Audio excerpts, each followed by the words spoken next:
कथा को कानों से सुनना चाहिए। अच्छा, कानों से तो सब लोग सुनते, हमने एक नया तरीका सोचा। पूछो क्या? लोग कहते कथा कान से सुनो, हम कहते हैं कथा ध्यान से सुनो। कान से नहीं, ध्यान से सुनो। कान से सुनने वाले तो बहुत हैं, ध्यान से सुनने वाले कम हैं। बहुत से लोग हमें मिलते, गुरुजी हम आपकी कथा में लगातार बैठ रहे। ठटरी के भरे, हमारी कथा में लगातार बैठना बड़ी बात नहीं है, तुम्हारे अंदर कथा बैठ रही कि नहीं बैठ रही, ये बड़ी बात है। कथा अगर बैठ जाए तुम्हारे अंदर तो काम हो जाएगा। इसीलिए गणेश भगवान, आहा, कभी भी किसी का भी निरादर मत करो, आदर करो। अतिथि देवो भवः। कई लोगों के घर पे कोई पहुंच जाए तो ऐसे देखता है जैसे तेल में दुश्मन को देखा जाता है। हाँ, घर आए व्यक्ति को प्रसन्नता पूर्वक मिलना चाहिए। ना जाने किस भेष में नारायण, किस रूप में भगवान की प्राप्ति हो जावे कोई ठिकाना। इसीलिए किसी भी भक्त का अपराध नहीं करना चाहिए। हम नहीं कह रहे, श्री तुलसीदास जी कहते, जो अपराध भगति कर करई, राम रोष पावक सुई जरई। जो भक्त का अपराध करता है उसे राम रोष रूपी अग्नि में जलना पड़ता है।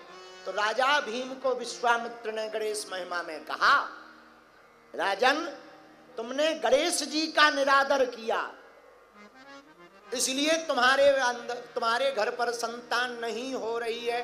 गणेश जी का निरादर बंद करो। गणाध्यक्ष भगवान, गणाधिपति गजानन भगवान, विनायक भगवान का पूजन करो, तभी वह दोष निपटेगा। और दोष मुक्ति के बाद ही तुमको संतान की प्राप्ति होगी। बोलो सीताराम। एक बात और, हम लोग महत्व जानते नहीं हैं, पूजा करते रहते। तुम्हारे बगल में प्रधानमंत्री बैठे हो, पर अगर तुम परिचित ना हो तो तुम कहोगे जरा खिसको, आगे हो आगे। देखो कोई धीरे से कान में कहे प्रधानमंत्री आ जाइए, रख लीजिए कोई दिक्कत नहीं, बैठो बैठो बैठो। तो थोड़ी देर पे करे थे खिसको, आगे चला, हम पे पैर मत रखो।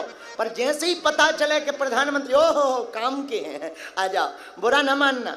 कोई आदमी अगर तुम्हारी संपत्ति के बारे में या ये पूछे कि तुम काम क्या पर करते हो, कोई आदमी ये पूछे कि तुम काम क्या करते हो, तो ये मत समझना कि ये तुम्हारी फिक्र कर रहा है। अपितु असलियत ये है, वो तुम्हारी औकात का पता लगा रहा है कि इज्जत कितनी देनी है। हाँ, अगर ये पूछे कि तुम काम क्या कर रहे हो तो समझना वो तुमको इज्जत देने के लिए औकात का पता लगा रहा। बोलो सीताराम।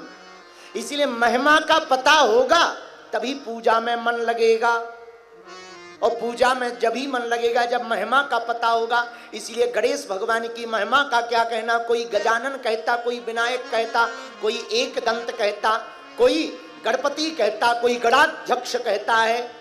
गणेश जी के अनेक नाम हैं। बोलो गणपति बप्पा मंगल मूर्ति।